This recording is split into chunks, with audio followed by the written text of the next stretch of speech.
Listo, a ver, entonces, como les mencionaba el día de hoy, vamos a hablar sobre enfermedades hipertensivas del embarazo.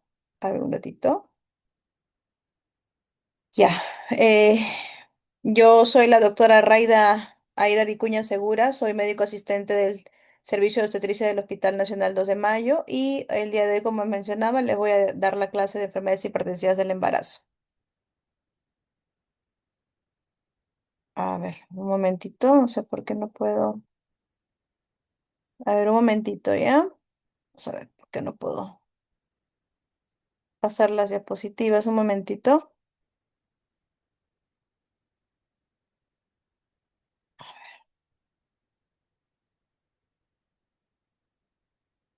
Ya. ¿Sí logran ver? Sí, doctora. A ver, vamos a ver. Ya.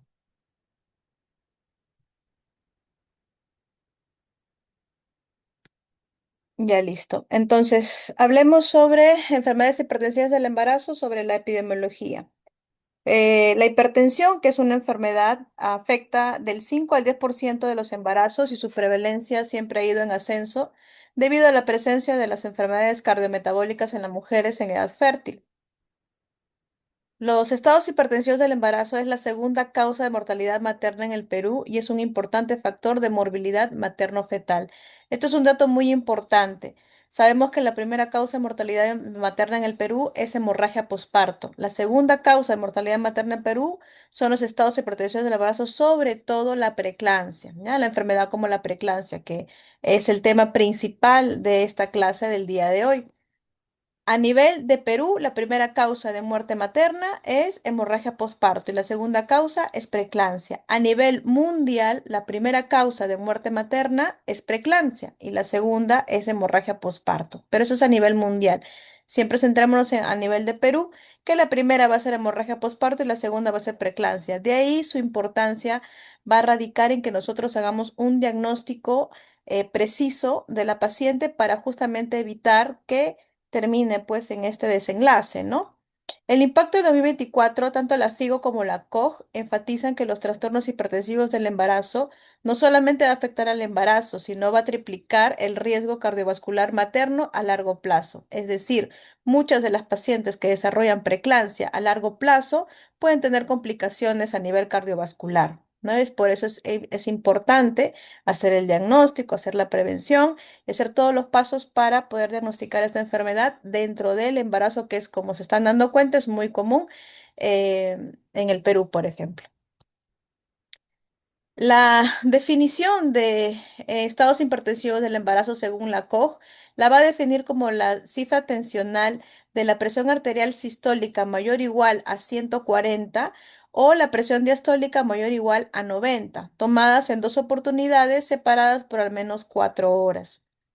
La hipertensión se va a clasificar en un rango más severo cuando esta, la sistólica, sea mayor o igual a 160 y la diastólica sea mayor o igual a 110 en que persiste por más de 15 minutos.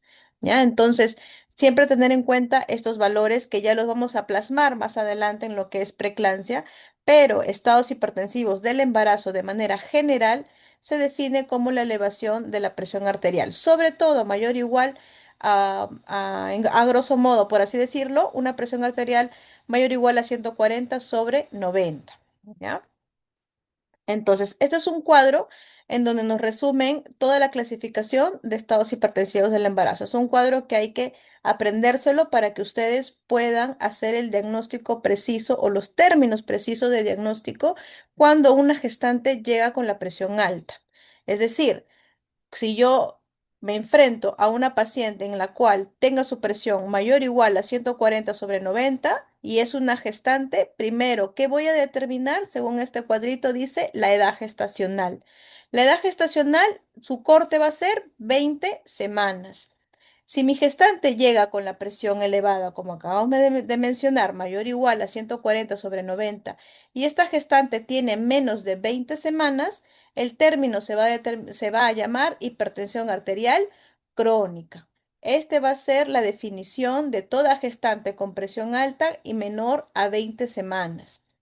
Si mi gestante va a tener más de 20 semanas, ahí sí voy a determinar qué cosa, la presencia de algunos, la presencia de algunos factores como proteinuria o disfunción orgánica, ¿ya? Y o disfunción orgánica. ¿Por qué y o disfunción orgánica? Porque antes teníamos muy en cuenta, no en las actualizaciones que tenemos ahora, antes la proteinuria era esencial para hacer un diagnóstico de preeclampsia. Ahora no, ahora puede tener proteinuria como puede tener también disfunción orgánica y a eso lo vamos a definir. Que ya más adelante es el tema principal, como les digo, de esta clase, lo vamos a definir más adelante. Entonces, nos quedamos aquí en que la gestante llega con presión mayor o igual a 140/90 y tiene mayor o igual a 20 semanas. ¿Qué voy a determinar? Si mi paciente tiene proteinuria y o disfunción orgánica, se va a llamar preeclampsia. Mientras que si mi paciente tiene la presión elevada y no tiene ni proteinuria ni disfunción orgánica, se va a determinar un término llamado hipertensión gestacional. Nos pasamos aquí. Si mi paciente, su hipertensión gestacional desaparece a las 12 semanas por pasto, ha sido una hipertensión transitoria. Si yo determino que esta paciente tiene alguno de estos dos factores y se va a llamar preeclampsia, pues mi preeclampsia se va a determinar, se va a dividir en dos ámbitos. En mi preeclampsia con criterios de severidad o preeclampsia sin criterios de severidad. ¿Ya? Si la paciente que vas a, como también les acabo de mencionar, este tema de preeclampsia va a ser más a fondo más adelante. Si la paciente tiene preeclampsia con criterio de severidad y convulsiona, va a ser eclampsia. Si mi paciente tiene preeclampsia con criterio de severidad y tiene hemólisis, plaquetopenia y enzimas hepáticas elevadas, se va a denominar síndrome de HELP. De todo esto es lo que vamos a hablar el día de hoy, sobre todo de preeclampsia en adelante, ¿ya? Entonces, este cuadrito básicamente se lo tienen que aprender para que cuando llegue una gestante con una presión elevada, ustedes puedan determinar qué definición tiene, ¿no? Es la clasificación de los estados hipertensivos del embarazo. Dentro de ello, si la preeclampsia no desaparece después del parto, lo que va a pasar es que la paciente se va a convertir en una hipertensa crónica. Ahora, doctora, ¿qué pasa si mi paciente ya le diagnostiqué con hipertensión crónica a las 12 semanas de embarazo y esta paciente a las 30 semanas tiene proteinuria, tiene presión elevada y proteinuria? ¿Se puede convertir en una preeclampsia? Así es. El término ya se va a cambiar. ¿Y cuál va a ser el término? Va a ser hipertensión arterial crónica más preeclampsia sobreagregada, así se llama, puede sobreagregarse, por eso es que se llama hipertensión arterial crónica más preeclampsia sobreagregada. Eso es siempre cuando mi gestante de hipertensión arterial crónica se le sobreagregue la preeclampsia, ¿ya? Entonces, este es, como les digo, es un cuadrito muy importante en el cual ustedes deben aprenderse para poder clasificar los estados hipertensivos del embarazo en el momento en que una gestante les llegue con presión elevada. Listo. Entonces pasamos a fisiopatología, o sea, hay que saber por qué el origen de la preeclampsia.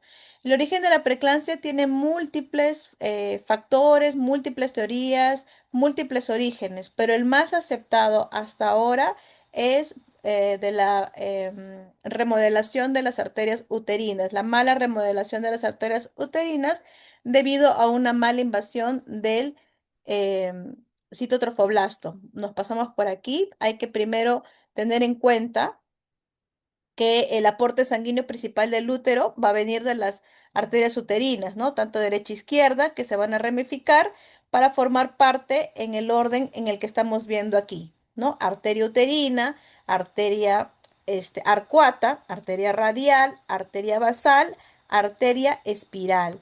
Esta arteria es la principal en la cual, aquí estamos viendo, por ejemplo, el espacio intervenoso de la placenta. Aquí es donde va a suceder todo el origen de la preeclampsia. Ustedes ya han llevado la primera parte de lo que es placentación, formación de placenta, la invasión de trofoblastos, citotrofoblastos, ya eso ya lo han llevado.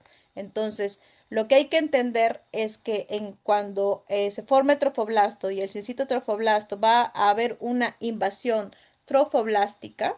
Esta invasión trofoblástica va a ocurrir una primera invasión y una segunda invasión, como se le denomina a nosotros la primera oleada y la segunda oleada trofoblástica. La primera oleada trofoblástica va a suceder entre la semana 9 y 12 y va a ser sobre todo en los segmentos residuales de las arterias espirales. Mientras que la segunda invasión va a suceder entre la semana 16 y 22 y va a ser en los segmentos miometrales de las arterias radiales. Entonces, ¿dónde sucede el problema, doctora? Hemos dicho en las arterias espirales, por lo tanto, el problema casi siempre va a suceder durante la primera invasión trofoblástica. ¿Qué tiene que pasar normalmente en la primera invasión trofoblástica y en la segunda? Lo que debe de pasar es que el vaso tiene que, acá como están viendo, tiene que ensancharse, tiene que haber un ensanchamiento de entre 4 a 6 veces el calibre original de los vasos. Eso es lo normal que debe pasar. ¿Qué va a pasar en la preeclampsia? Acá como están viendo, no va a haber ese ensanchamiento, que ahorita lo vamos a visualizar en la siguiente diapositiva. Entonces, todo el origen prácticamente de la preeclampsia se basa en la placentación. Entonces, acá estamos viendo, por ejemplo, que lo normal es que haya una buena invasión de las células del trofoblasto, ¿no? Acá me estamos viendo en la imagen, una buena invasión de las células del trofoblasto. Por lo tanto, ¿qué va a pasar con la arteria espiral y los vasos? Se van a ensanchar. Va a haber un aumento del flujo sanguíneo, va a haber una baja resistencia por el factor de crecimiento del endotelio vascular. ¿Qué va a pasar en la preeclampsia, doctora?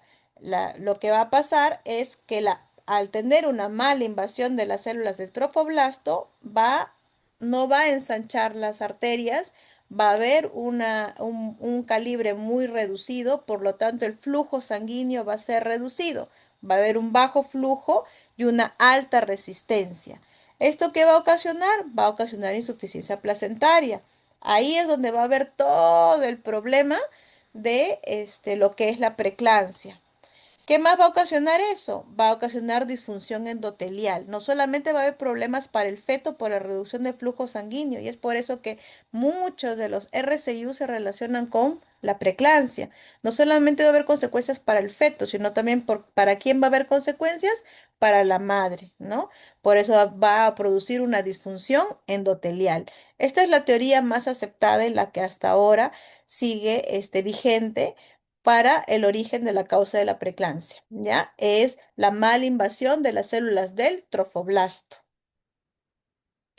Ahora, nosotros tenemos dos etapas en las cuales va a suceder todo este problema. La primera etapa va a ser antes de las 20 semanas y esta primera etapa usualmente es asintomática. Es por eso que nosotros no podemos definir preeclampsia durante las primeras 20 semanas, porque durante las primeras 20 semanas la paciente va, si bien es cierto, va a comenzar a tener una serie de alteraciones, no va a manifestar todavía síntomas. ¿Qué va a suceder durante la primera etapa, que es antes de las 20 semanas? Va a haber una remodelación defectuosa de estas arterias espirales entre la semana 8 y 18. Va a haber defectos de la invasión de trofoblasto, ¿no? En las arterias espirales, como mencionamos, no va a haber un reemplazo de la capa endotelial, va a haber disminución de la perfusión placentaria e hipoxia, va a haber pérdida de elasticidad, pérdida del control vasomotor. Todo eso va a suceder antes de las 20 semanas, que es la primera etapa. La segunda etapa, que es a partir de las 20 semanas, es la etapa ya más, como se dice, crítica. Va a haber un estrés oxidativo, se van a liberar factores antiangiogénicos, alteración de la función endotelial, va a haber aumento de agentes vasopresores, disminución de agentes vasodilatadores, una activación de cascada de coagulación, haciendo el aumento de agregantes plaquetarios y disminución de antiagregantes plaquetarios. Va a haber vasoconstricción y aumento de la resistencia periférica y todo esto se va a traducir en qué cosa, en daño endotelial a nivel materno. Entonces, va a haber un síndrome de disfunción endotelial materna mediado por todos los factores solubles. Entonces, ¿qué va a pasar? La paciente va a comenzar a tener todos los síntomas de preeclampsia.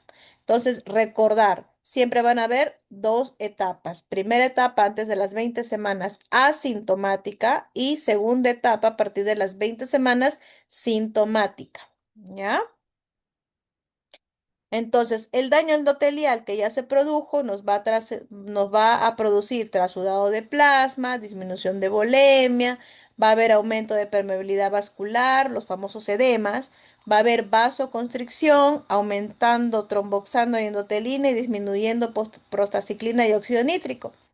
Durante este proceso van a haber biomarcadores claves, como después más adelante vamos a ver, que es el SFIT1, el factor antiangiogénico elevado, y el PIG-F, factor proangiogénico disminuido. ¿Ya? Esto de aquí va a ser muy importante más adelante porque es la nueva actualización en lo que es preeclampsia para estudio de prevención, que más adelante les voy a explicar. Entonces, ¿todo eso a qué se va a traducir, doctora? A fallo de órganos. El daño endotelial finalmente va a producir el fallo de órganos en la madre.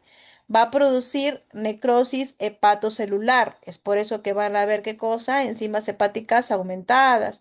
Va a haber endoteliosis glomerular, ¿no? Por eso es que va a haber la famosa proteinuria y que después puede traducirse en insuficiencia renal aguda. ¿Qué más va a haber? Va a haber isquemia del sistema nervioso central. Es por eso que la paciente va a manifestar síntomas como fotopsias, tinnitus, cefalea, ¿no? Que esto puede llevar alteraciones visuales, que esto puede llevar ¿a qué? A eclampsia y finalmente a accidentes cerebrovasculares y problemas hematológicos, ¿no? Como lo que es la hipertensión arterial, los famosos edemas, la trombocitopenia, alteraciones del sistema de coagulación, el famoso síndrome de Hell que más adelante lo vamos a ver, y el CID, ¿no? Entonces, como se está dando cuenta, esa es la fisiopatología de la preeclampsia. Inicia desde la invasión de trofoblast y finalmente termina en esto de falla orgánica a nivel materno. Ahora, ¿cuáles son los factores de riesgo para que la paciente desarrolle preeclampsia? ¿Hay factores de riesgo? Sí. Hay factores de riesgo según en este cuadro, como estamos observando, cuadro de la UpToDate y cuadro de la COG. Casi siempre nosotros nos basamos en el cuadro de la COG, así que nos vamos para este lado. Factores de riesgo para preeclampsia. ¿Cuáles son los factores de riesgo para que la paciente desarrolle preeclampsia?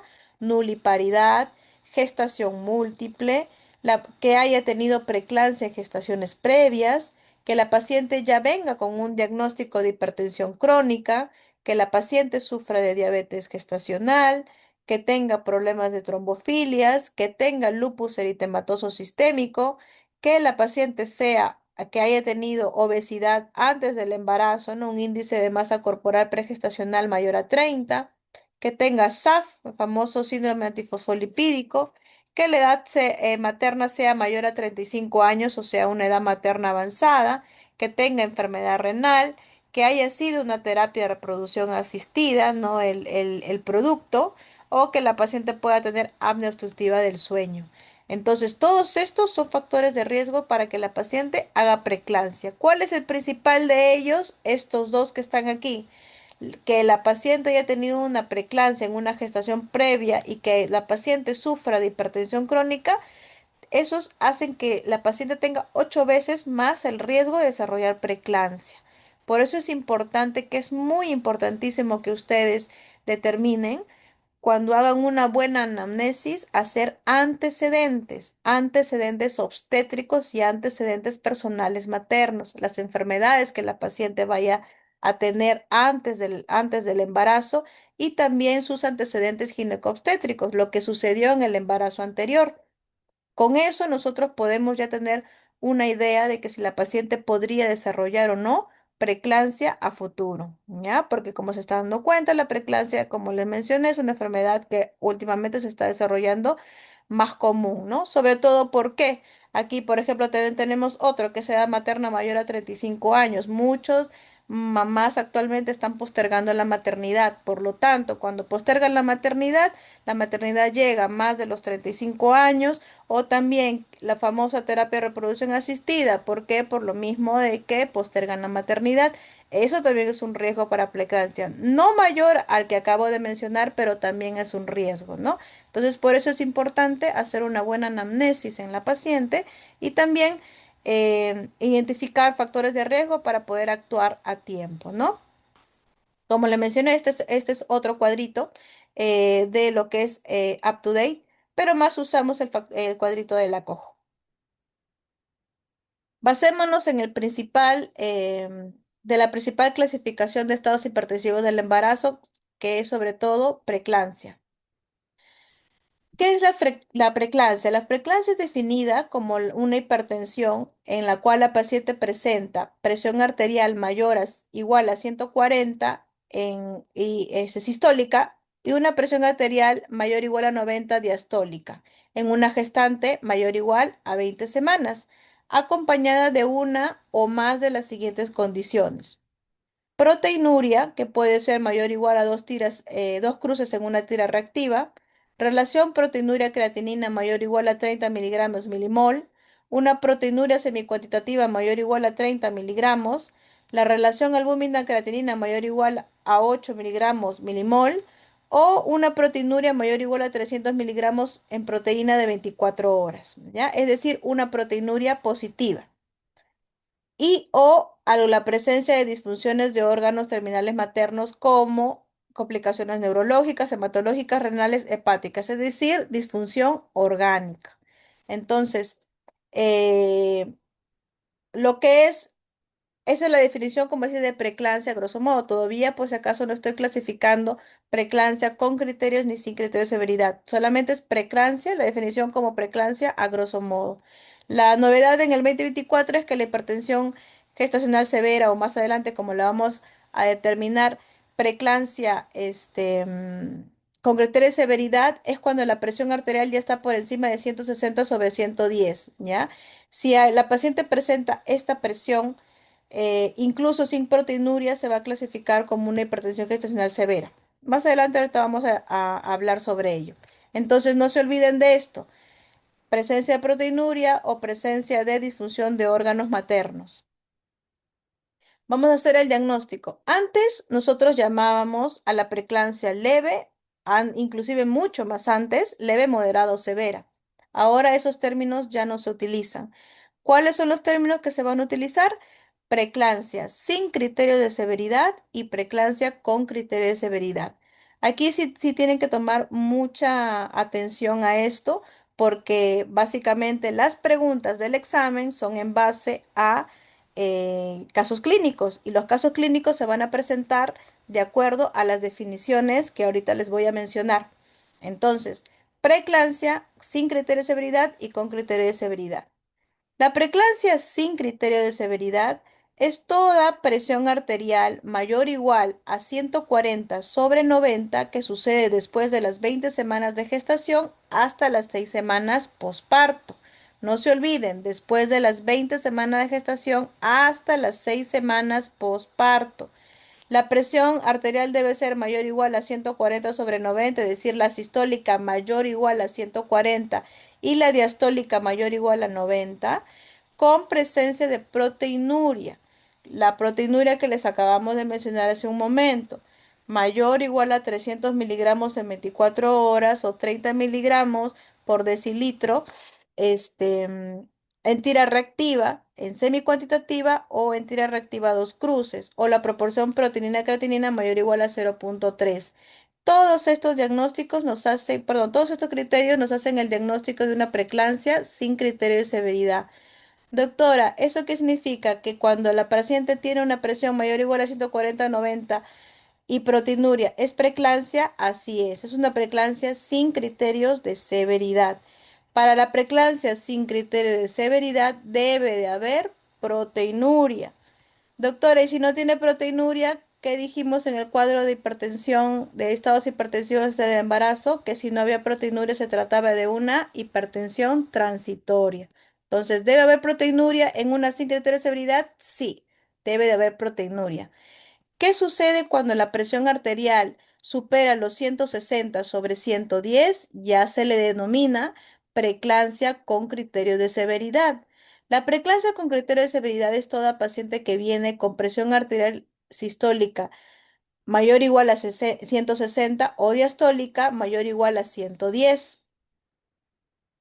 ¿Es necesaria aquí la proteinuria, doctora? No. En este diagnóstico de preeclampsia con criterio de severidad, la proteinuria no es esencial. Puede presentar como puede que no, pero debe presentar sí o sí que otro factor para, digamos, reemplazar la proteinuria. Factores como trombocitopenia o lo que es plaquetas menos de 100.000, alteración de la función hepática que va a ser elevación de las transaminasas al doble, o la presencia de dolor en cuadrante superior derecho, que es hipocondrio derecho, o epigastralgia, que eso se va a traducir en más adelante una probable rotura hepática. Por eso es que también es importante los síntomas de la paciente. ¿Qué otro más? Lo que es insuficiencia renal progresiva, es decir, la presencia de creatinina mayor a 1,1 y presencia de algunos otros cuadros como desórdenes visuales, es decir, escotomas, tinnitus, cefalea o edema pulmonar. Entonces, todos estos me hacen un diagnóstico de preeclampsia con criterio de severidad. Ojo que aquí no, como les mencioné, no es que sea esencial la proteinuria, pero sí, si es que no hay proteinuria, debería de haber alguna alteración de estos, la presencia, perdón, de disfunción orgánica, ¿ya? Presión arterial elevada con proteinuria y o presencia de alguna disfunción orgánica. A eso se le denomina preeclampsia con criterio de severidad. ¿Ya? No olvidar estos valores, chicos, que también pueden ser independientes. Y ojo, pregunta, porque también yo lo suelo preguntar en el examen. Doctora, ¿tiene que ser sí o sí 160 sobre 110 igual? No. Puede ser que sea la diastólica. Puede ser que la diastólica esté, por ejemplo, les hago un ejemplo, que la diastólica esté en 120, perdón, que la sistólica esté en 120 y la diastólica esté en 120, es decir, 120 sobre 120. ¿Es una preeclampsia con criterio de severidad? Sí, porque la diastólica está más de 110. Son independientes, no van de la manito juntas. ¿Ya? Por eso es que tienen que aprenderse que la sistólica tiene que ser mayor o igual a 160 y o la diastólica mayor o igual a 110. Ambas son independientes. Y eso es porque les digo, porque muchas veces caen en eso. Si me llega una gestante y le tomo la presión y le encuentro 140 sobre 110, uno dice, uy, 140 ya es una preeclampsia sin criterio de severidad, porque encima la paciente no tiene ninguna alteración por ahí, ¿no? O tiene proteinuria. Uy, ya, es una preeclampsia sin criterio porque está en 140, pero se olvidaron que la diastólica está en 110. Entonces, hay que tomar en cuenta ambas presiones por separado, ¿ya? Sistólica y diastólica. Entonces, si retrocedemos aquí, no se olviden, la preeclampsia sin criterios de severidad es toda presión arterial mayor o igual a 140 sobre 90 y obvio menos de 160 sobre 110, no con presencia de proteinuria.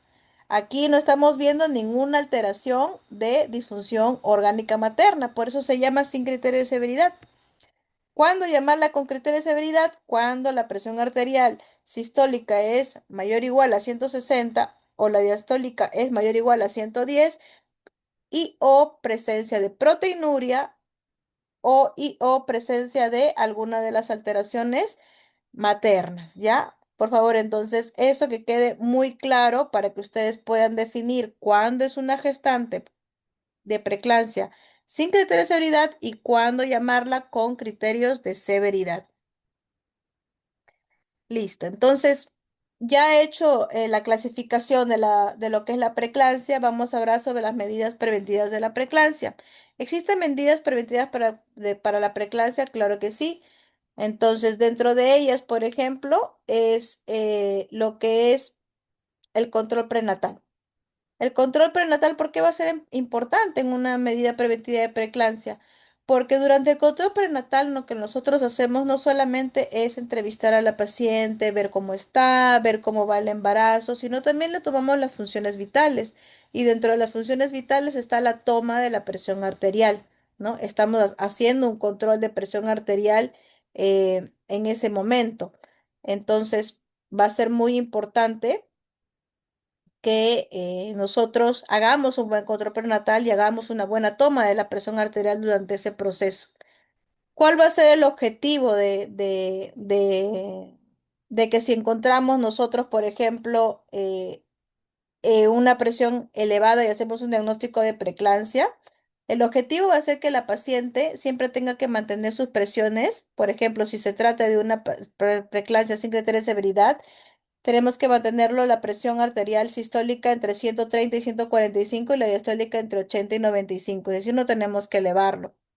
Y hacer un manejo si es que la presión ya sobrepasa los 160 a 110 para prevenir eventos cerebrovasculares. Y eso ya lo vamos a determinar, como le dije, cuando hagamos el diagnóstico, ¿ya? Para hacer una decisión clínica tenemos que tener objetivos de la presión arterial. No debemos superar esos valores, en pocas palabras. ¿Qué otro método de ayuda preventiva tenemos actualmente? Es la toma del Doppler de las arterias uterinas, que la podemos realizar ahora en la actualidad al realizar ecografía genética, por ejemplo. ¿No? Las arterias uterinas, perdón, el Doppler de las arterias uterinas se realiza, por ejemplo, durante la ecografía genética y es la toma de el Doppler realizada de las arterias uterinas entre la semana 11 y la semana 13,6. Se puede realizar por vía transabdominal, pero la ideal es la transvaginal. Y cuando el IP es mayor a 90, ya nosotros decimos que la paciente tiene riesgo de desarrollar preeclampsia. Podemos prevenir, digamos, algo así como que hacer un diagnóstico de una alta probabilidad de desarrollo de preeclampsia si la paciente tiene un Doppler de uterinas elevadas. ¿Y esto es por qué? Porque justamente hablamos de la primera oleada trofoblástica, ¿no? Que sucede durante esas semanas. Es por eso que podemos detectarlo, por así decirlo, un mayor riesgo si la paciente puede desarrollar preeclampsia más adelante. Y esto va a ser muy útil. ¿Por qué? Porque ahorita vamos a hablar sobre las medidas preventivas de preeclampsia con respecto a medicación que nos va a ayudar con respecto al Doppler de las arterias uterinas. Por ejemplo, si yo hago una buena evaluación de mi paciente, hago lo que es, identifico factores de riesgo, encuentro presión arterial elevada o también encuentro Doppler de arterias uterinas alteradas, yo puedo hacer medidas preventivas. Una de ellas es el uso de aspirina o el uso de carbonato de calcio. El último protocolo de la ASPRE nos dice que la dosis de aspirina debe ser de 150. Antes podíamos nosotros variar la dosis entre 80, entre 100, ¿no? Hacíamos variación de dosis, pero ahora actualmente en el protocolo de la ASPE nos han, digamos, dicho que mejor es el uso de aspirina en dosis de 150, ¿ya? 150 miligramos. ¿En qué momento se toma la aspirina? Se debe iniciar antes de la semana 16, idealmente en la semana 12, pero si no se puede, antes de la semana 16, por lo mismo de la oleada trofoblástica, de la remodelación de las arterias uterinas que sucede justo antes de la semana 16. Pasada la semana 16, ¿se puede tomar, doctora? En realidad sí se podría tomar, pero ya no sería muy efectivo. Los estudios que se han hecho en base a protocolos siempre ha sido su mayor, como se dice, efecto antes de la semana 16. ¿En qué horario se toma? De preferencia en la noche, ¿ya? En la noche porque mejora el perfil tensional en el mapeo de lo que es toma de presión arterial, es mejor administrar la aspirina por la noche. Entonces, ¿cómo se la medida a la paciente? La identificamos, le damos aspirina 150 miligramos antes de la semana 16 durante una tableta todos los días. Doctor, ¿y se le da por siempre hasta el momento del parto? En realidad hay que tener mucho cuidado. Si la paciente no nos va a desarrollar, no tenemos un parto inminente y no nos va a desarrollar, nos va totalmente bien, debemos suspenderla la semana 36. ¿Por qué? Porque ambos sabemos que la aspirina que puede provocar problemas de coagulación, ¿no? Y la paciente pues va a dar un parto futuro. Entonces, a la semana 36 ya debemos de suspenderla, la aspirina. ¿Ya? No olvidar que se suspende a la semana 36. El carbonato de calcio también está dentro del protocolo de la ASPRE y su ingesta es de 1,5 a 2 gramos por día en poblaciones de baja ingesta basal y también nos ayuda bastante en lo que es a la reducción de la preeclampsia. Lo bueno del calcio es que ya viene incluido dentro de la toma de las vitaminas en una gestante, ¿ya? El calcio se toma a partir de la semana 20 en adelante Y para pacientes con riesgo sí lo podemos iniciar desde la semana 16 también en la ingesta de calcio. Entonces, ambos son medidas preventivas para la preeclampsia. ¿Cuál es la principal de ellos? La aspirina. La aspirina, en base a estudio y protocolos, es la que nos ha ayudado bastante en la reducción del desarrollo de la preeclampsia. Ahora, actualmente también tenemos lo que es predicción y exclusión en base a tirosinquinasa y factor de crecimiento placentario, ¿ya? Sobre el ratio. Estos son exámenes que se toman y no los tenemos acá obviamente en Perú, pero sí se ha introducido actualmente en los estudios. Es una prueba diagnóstica que va a medir el desequilibrio de estas dos proteínas en la sangre materna. ¿No? Sabemos que el factor de crecimiento placentario es una proteína proangiogénica, ¿no? Que ayuda a formar los vasos sanguíneos sanos en la placenta.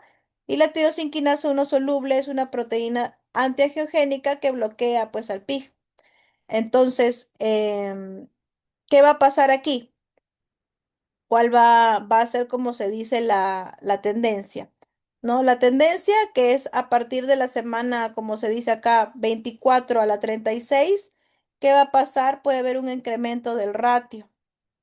Cuando es menor a 38, cuando es menor a 38, podemos decir que vamos a excluir la preeclampsia, ¿no? Si tenemos un valor de menos de 38, vamos a excluir la preeclampsia por al menos 4 semanas. Entonces vamos a estar tranquilos de que la paciente no va a desarrollar preeclampsia si tienen un ratio menor a 38. Pero si tienen un ratio mayor a 85, es muy probable que la paciente desarrolle preeclampsia y vamos a tener alta probabilidad de terminar el embarazo, porque finalmente el término de la preeclampsia va a ser terminar el embarazo. Y si tenemos una alta probabilidad de que mi paciente tenga una preeclampsia, digamos, em, con criterio de severidad, vamos a tener que tratar de pues terminar el embarazo antes de tiempo, ¿no? Entonces, en conclusión, como se dice, si tenemos un ratio menor a 38, vamos a estar tranquilos por al menos un mes, pero si tenemos un ratio mayor a 85, sí es un riesgo muy elevado y la paciente puede tener riesgo de preeclampsia en los próximos días, ¿ya? Esto es, digamos, lo último que se ha implementado con respecto a prevención de la preeclampsia. ¿Cuál va a ser el tratamiento definitivo de la preeclampsia? Terminar el embarazo. Eso va a ser el tratamiento de la preeclampsia. Aquí no hay otro tratamiento más que se deba hacer. Lo que hemos hablado de aspirina, del calcio, de la toma de ratio, eso son medidas preventivas, lo que nos puede ayudar. Pero un tratamiento para la preeclampsia definitivamente ni siquiera son los antihipertensivos, ojo, porque los antihipertensivos, como su mismo nombre dice, antihipertensivos, bajan la presión. Eso no es el tratamiento definitivo, porque ya vimos dónde es el origen es la placenta, por lo tanto el tratamiento definitivo va a ser terminar el embarazo. La disyuntiva aquí es cuándo hacerlo, cuándo terminar el embarazo, ¿no? El objetivo va a ser que nosotros obtengamos un recién nacido sano y que mantengamos una salud, una buena salud materna. Por lo tanto, tenemos que controlar la presión arterial para evitar la aparición de convulsiones y el manejo médico y obstétrico va a depender primero de la severidad del cuadro y segundo de la edad gestacional de la paciente. Aquí más va a priorizar también no solamente materna, sino la edad gestacional de la paciente. ¿Por qué? Porque no queremos sacar un bebé prematuro. No podemos sacar un bebé prematuro antes de tiempo si no garantizamos que nuestro bebito pues pueda digamos, tener consecuencias de prematuridad y obviamente también tener consecuencias maternas, ¿no? Entonces, ¿cuál va a ser el manejo en este caso? Si estamos ante una preeclampsia sin criterio, y ojo, por favor, muy atentos acá porque sus preguntas también cuando son casos clínicos no solamente van a venir de casos clínicos para que ustedes hagan en el diagnóstico, sino también para que hagan el manejo. ¿Cuál va a ser el manejo de una preeclampsia sin criterio de severidad?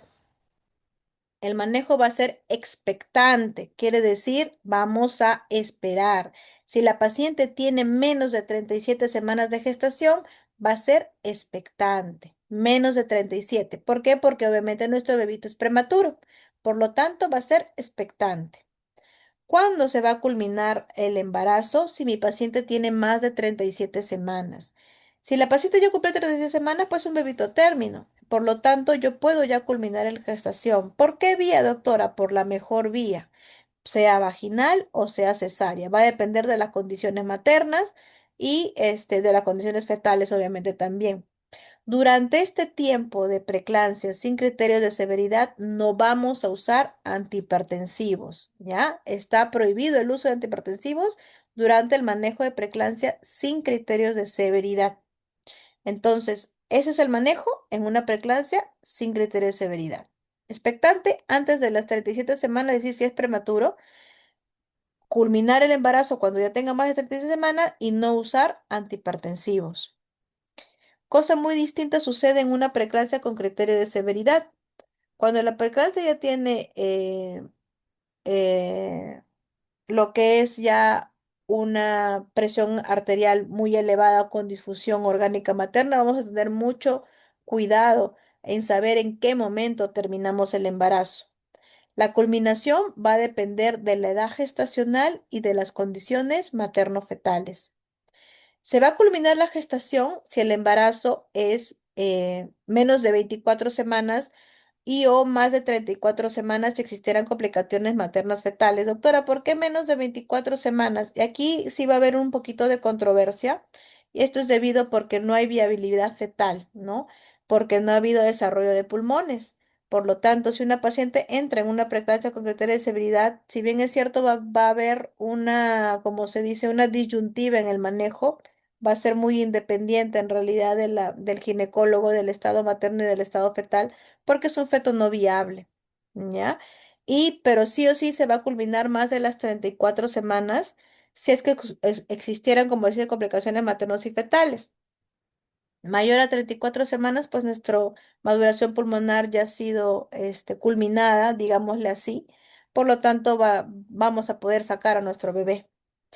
La conducta expectante se va a mantener entre la semana 24 y la semana 33.6, o sea, entre la semana 24 y la semana 34 va a ser una conducta expectante, siempre y cuando mi mamá y mi bebé estén estables, ¿ya? Siempre y cuando se encuentren estables. Una vez diagnosticada la preeclampsia con criterio de severidad, se va a iniciar sulfato de magnesio y esto es, como se dice, no negociable. Se debe iniciar sulfato de magnesio una vez diagnosticada preeclampsia con criterio de severidad. ¿Por qué, doctora? Porque se ha demostrado que cuando la paciente ya tiene un diagnóstico de preeclampsia con criterio de severidad, el uso del sulfato nos va a prevenir el desarrollo de eclampsia, de síndrome de Gel y de otras complicaciones. Por lo tanto, toda paciente que venga con preeclampsia con criterio de severidad se debe de iniciar sulfato de magnesio. ¿Ya? Este es básicamente el manejo que hacemos nosotros en pacientes con preeclampsia con criterio de severidad. Entonces, va a depender de qué dijimos, de la edad gestacional. Si es menor a 34 semanas, pues va a ser expectante. Vamos a tener en cuenta muchos factores para ver si tenemos que interrumpir el embarazo durante nuestra conducta expectante. Mientras hacemos conducta expectante, debemos madurar pulmones. Podríamos usar uso de antihipertensivos, sí, ajustando dosis también. Lo que vamos a hacer también es hacer perfil biofísico fetal y test no estresante a nuestro bebé. Sobre todo, son exámenes que se hacen semanales y una serie de exámenes de laboratorio al menos 2 veces por semana para ver que no haya disfunción materna. Entonces, si hay respuesta al tratamiento, va a seguir siendo, como se dice, conservador, expectante. Si nuestra paciente comienza a tener una hipertensión no controlada o comienza a desarrollar algún otro signos de complicación materna y fetal, pues ya nuestra conducta ya no será expectante cuando es menos de 34 semanas. Al hablar de maduración pulmonar fetal, estamos hablando de qué cosa, de que entre la semana 24 y 34, que es el desarrollo de los pulmones del bebé, se va a proceder a administrar corticoides. ¿Qué tipo de corticoides? Betametasona 12 miligramos cada 24 horas por 2 dosis y dexametasona de 12 miligramos cada 12 horas por 2 días. ¿Ya? Entonces, ese es el manejo de la maduración pulmonar en caso de que nosotros queramos hacer conducta expectante en una paciente con preeclampsia con criterio de severidad. Doctora, ¿y siempre vamos a mantener la conducta expectante? Sí, siempre y cuando la paciente no presente o nuestra paciente o nuestro bebé no presente estos problemas. Si la paciente no controla la presión arterial a pesar del uso de antihipertensivos o a pesar del uso de sulfato de magnesio, nuestra paciente no controla la presión arterial, pues vamos a tener que suspender la conducta expectante y terminar el embarazo. Si mi paciente inició con una cefalea que persiste y que es refractaria al tratamiento, pues vamos a culminar también el embarazo. Si presenta dolor a nivel de epigastrio o el cuadrante superior derecho que no ha cedido de repente a analgésicos, también vamos a culminar el embarazo. Si comienza a haber alteración del déficit motor, del sensorio, accidente cerebrocardiovascular, desarrolla GEL, ¿no? Una disfunción renal con una creatinina mayor a 1,5 o dos veces su valor inicial, edema pulmonar, eclampsia, DPP, nosotros vamos a suspender la conducta expectante y vamos a terminar el embarazo. Si presenta todos estos problemas, no podemos esperar, en pocas palabras. Eso es con respecto a mamá. Con respecto a bebé, si nuestras pruebas fetales son anormales, es decir, nuestro perfil biofísico fetal o nuestro monitoreo fetal salió mal, pues el bebito afuera. Igualito si es que sucede muerte fetal, que puede pasar que durante ese proceso hagan DPP o el bebé se ovite, como así decimos, fallezca dentro de la barriguita, pues vamos a tener que sacarlo igualmente. Si es que el feto no tiene expectativa de supervivencia de vida porque presenta alguna anomalía, alguna prematuridad, alguna es extrema, algún otro problema, pues también igual, ¿no? Y acá dice flujo persistente inverso extremo diastólico en arteria umbilical, perdón, esto es Doppler fetal. Alterado, también bebito fuera. Entonces, todos estos son conductas en las cuales nosotros ya no vamos a hacer que la conducta sea expectante, es decir, esperar. Vamos a tener que culminar sí o sí la gestación, ¿ya? Mediante la mejor vía. La mejor vía probablemente sea que si se complica con esto, cesárea debido a que es la vía más rápida, obviamente. Ahora, doctora, ¿qué vamos a hacer nosotros con respecto al cuando nos venga una paciente con presión arterial mayor o igual a 160/110? Eso se le llama crisis hipertensiva, a comenzar a tener una paciente con crisis hipertensiva. No solamente vamos a administrar sulfato de magnesio, que como le mencioné, eso es una medida preventiva de eclampsia, HELP y otras complicaciones. Vamos a usar farmacoterapia. Dentro de ello, vamos a usar los principales, y ojo aquí con lo que voy a mencionar, que es pregunta de examen, de NAN, hasta de residencia, inclusive lo han hecho. ¿Cuál es el fármaco de primera línea que yo debo de usar en un tratamiento con crisis hipertensiva en una preeclampsia? La betalol. El abetalol endovenoso lo debo de usar como primera línea de tratamiento en crisis hipertensiva en una preeclampsia. ¿No? Acá dice, ¿ve? Indicación crisis hipertensiva, es decir, una emergencia, darle la betalol. 20 miligramos en bolo seguido de 40 y 80.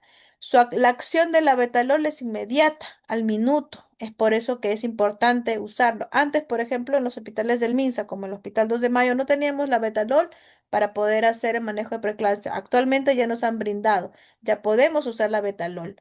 Antes, ¿qué usábamos? El siguiente que se encuentra acá, nifedipino por vía oral. ¿Cuál es la dosis? 10 miligramos hasta 20.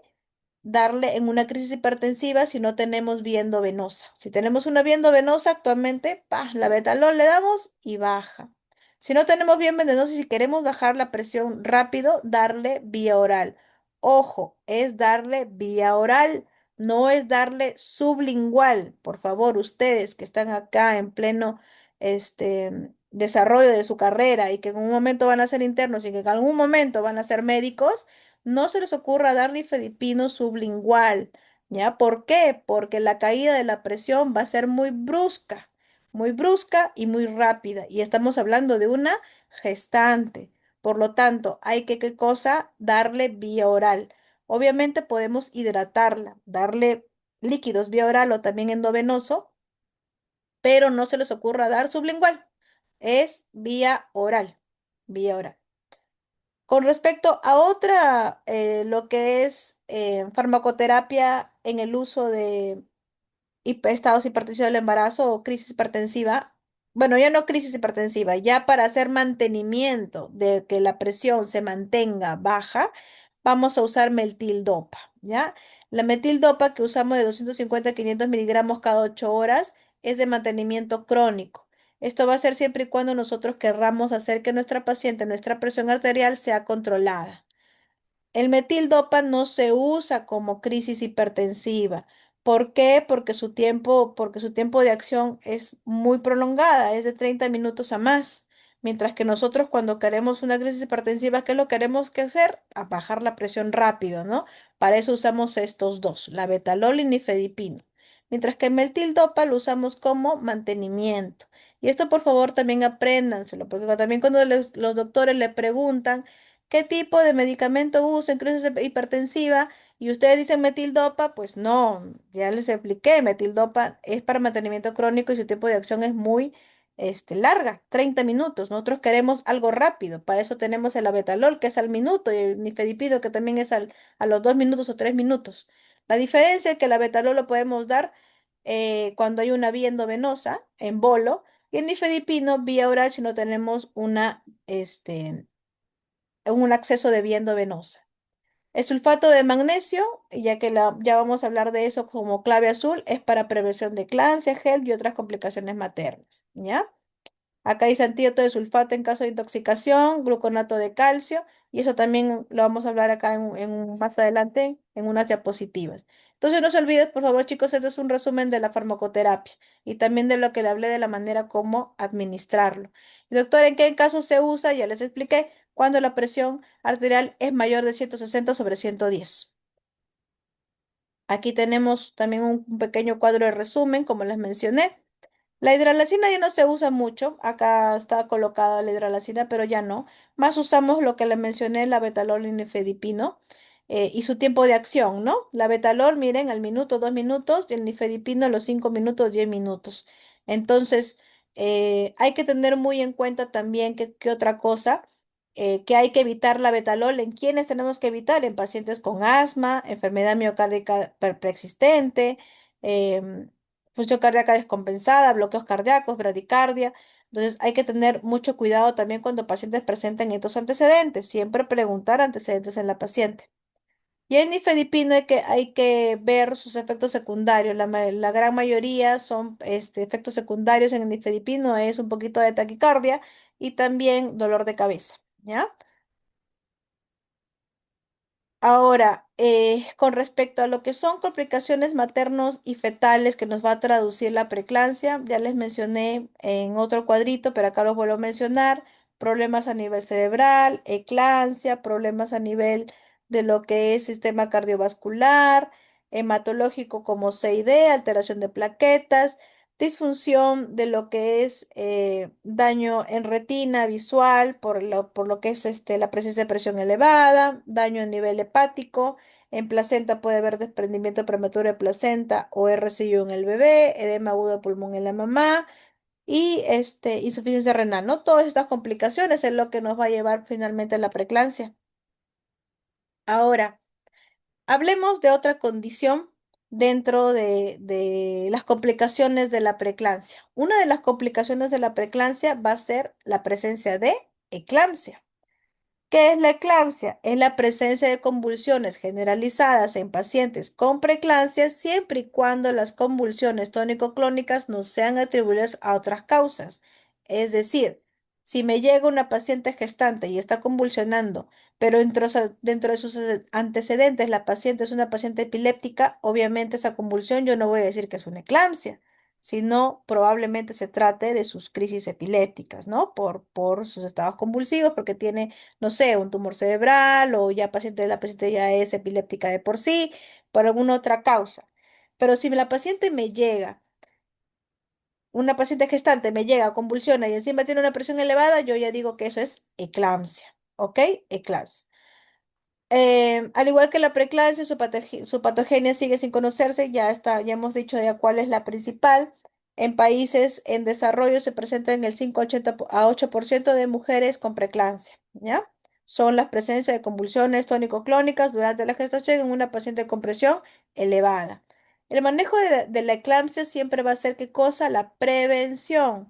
¿En dónde tengo que prevenir para que mi paciente no me llegue a convulsionar cuando yo hago un diagnóstico de preeclampsia con criterio de severidad? ¿No? Cuando yo hago mi diagnóstico de preeclampsia con criterio de severidad y yo instauro mi sulfato de magnesio, yo estoy ya manejando mi eclampsia, hago mi medida preventiva de la eclampsia. El esquema que ahorita se les va a presentar es el esquema de lo que es su pan modificado, es la clave azul, que ya los voy a mencionar más adelante mucho más detallado. Pero no se olviden que el manejo de la eclampsia va a ser su prevención en preeclampsias con signos de severidad. Pero ¿qué pasa si la paciente ya ve doctora, pero ya yo no le pude hacer el manejo preventivo de mi paciente? Ya me llegó convulsionando, porque también nos han llegado casos a la emergencia de pacientes que de frente han llegado, han dicho me duele la cabeza, se han sentado y han comenzado a convulsionar. ¿Qué voy a hacer, doctora, en ese momento? Administrar sulfato de magnesio. Nada que diazepam, nada de que algún otro medicamento. No, administramos sulfato de magnesio. Inmediatamente, ¿qué más hacemos? Culminamos el embarazo. Ya hemos dicho ya que en qué caso se debe culminar el embarazo, por ejemplo, de la complicación de la preeclampsia con criterio de severidad, ¿no? Que es eclampsia. Debemos culminar inmediatamente el embarazo. Aquí sí no nos va a importar la edad gestacional. Ojo, no importa la edad gestacional. ¿Qué quiere decir? Que si me llega una gestante convulsionando y tiene 26 semanas, no va a importar la edad gestacional. Se tiene que terminar el embarazo. En manejo de eclampsia, sulfato de magnesio y culminamos el embarazo. Eso es lo que se hace en el manejo de la eclampsia. Pasemos al síndrome de HELP. El síndrome de HELP. Su incidencia en la preeclampsia severa es del 4 al 12%. Va a afectar al 0,1 al 0,6 de todos los embarazos. Puede suceder en un puerperio inmediato, es decir, dentro de las primeras 48 horas en un 30%, y algunas de las pacientes, a un 20% puede presentar compresión arterial normal, que es muy raro, obviamente. Lo más frecuente va a ser que nuestra paciente venga con presión arterial elevada y presente este cuadro. ¿Qué cuadro, doctora? Síndrome de Hell, como sus siglas en inglés, H de hemólisis, ¿ya? Es hemólisis microangiopática, va a ser presencia de esquistocitos en frotis de láminas periférica o la hemoglobina baja. Por eso va a haber hemólisis. ¿Qué más va a haber? Elevación de las enzimas hepáticas, liver, que es hígado. Elevación de enzimas hepáticas como es mayor a 2 veces el límite superior de la AST o mayor a 70 y una bilirrubina total mayor o igual a 1,2. ¿Ya? Elevación de enzimas hepáticas y plaquetas bajas, low plaquet, menor a 100.000. Esto es síndrome de HELP. Hemólisis, enzimas hepáticas elevadas y plaquetas bajas. Presenta los tres y es la paciente a la que clasificamos como síndrome de HELP. El síndrome de HELP, el 70% de los casos va a venir usualmente con un signo y síntoma principal. Se va a asociar, mejor dicho, a un síntoma principal. El 70% de los casos de HELP viene con dolor a nivel de epigastrio e hipocondrio derecho. ¿Qué me traduce eso, doctora? El dolor abdominal en una paciente que a nivel epigastrio, mejor dicho, la famosa epigastralgia y dolor en hipocondrio derecho, va a ser sugestivo de HELP, sobre todo va a ser subjetivo de qué, de rotura hepática, ya de rotura hepática. Es como diciendo que ya tenemos o tenemos una inminencia de rotura hepática o ya tenemos una rotura hepática. Entonces, también los síntomas del síndrome de Hell en algunas ocasiones se van a acompañar de náuseas, de cefaleas, ¿no? De proteinuria, de ictericia. Acá vemos el porcentaje de ellos, la gran mayoría, primero la presión de la elevación de la presión arterial, ¿no? Hipertensión arterial en un 84% y un dolor epigastrio en un 70%, como estamos observando acá.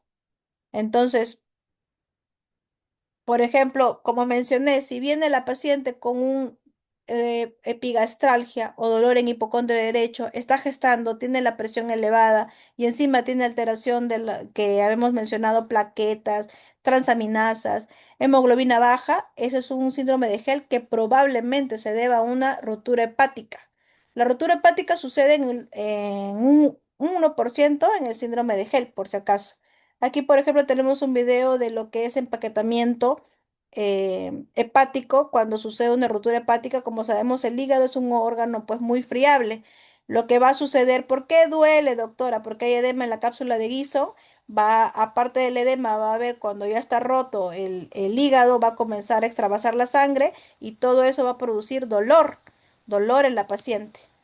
Aquí, por ejemplo, estamos observando un video. De la hemorragia durante la fase 1 de control de daño es el empaquetamiento. El empaquetamiento tiene su ciencia. Es decir, no es colocar compresas a libre albedrío dentro de la cavidad abdominal. La colocación de las compresas pues lleva un orden específico y en el contexto del hígado es importante tener en cuenta que esa colocación de compresas debe.